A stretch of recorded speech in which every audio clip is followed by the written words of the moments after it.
বিদেশে এসেও যে খুব বেশি এইসব চিন্তায় যে শান্তি দেয় তা না, কিছু অশান্তি নিয়ে মনে হয় বাকি জীবন পর্যন্ত একেবারে কবর পর্যন্ত এরকম অশান্তি নিয়ে যেতে হবে। দেরিতে হলেও নিজের ভুল বুঝতে পারলেন ব্যারিস্টার সুমন। আমেরিকা থেকে এক ভিডিও বার্তায় তিনি তার ভুল স্বীকার করেন। তিনি বলেন, এই ভুল সিদ্ধান্ত নিয়েই হয়তো তাকে বাকি জীবন পার করে দিতে হবে।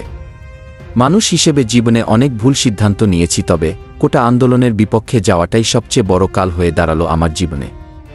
তিনি আরও বলেন, বিদেশে এসে যে শান্তিতে আছি এমন না, হয়তো বাকি জীবনই এই অশান্তিতেই কাটিয়ে যেতে হবে। তো চলুন ব্যারিস্টার সুমনের কাছ থেকে বাকি কথাটুকু শুনে আসি। বিদেশে এসেও যে খুব বেশি এইসব চিন্তায় যে শান্তি দেয় তা না, কিছু অশান্তি নিয়ে মনে হয় বাকি জীবন পর্যন্ত একেবারে কবর পর্যন্ত এরকম অশান্তি নিয়ে যেতে হবে।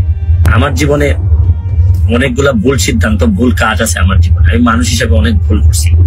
শুরু করিতেছি মহান আল্লাহর নামে, যিনি পরম করুণাময় এবং অত্যন্ত দয়ালু। নিউ ইয়র্কে এসে পৌঁছাইছি। এখন নিজের ভাগনার গাড়িতে করে আমাকে আমার বোনের বাসা থেকে নিয়ে যাচ্ছে আমার মা যে বাসায় থাকেন এই বাসায়। তো থাকতে থাকতে অনেকগুলা মেসেজ পেয়েছি বাংলাদেশ থেকে।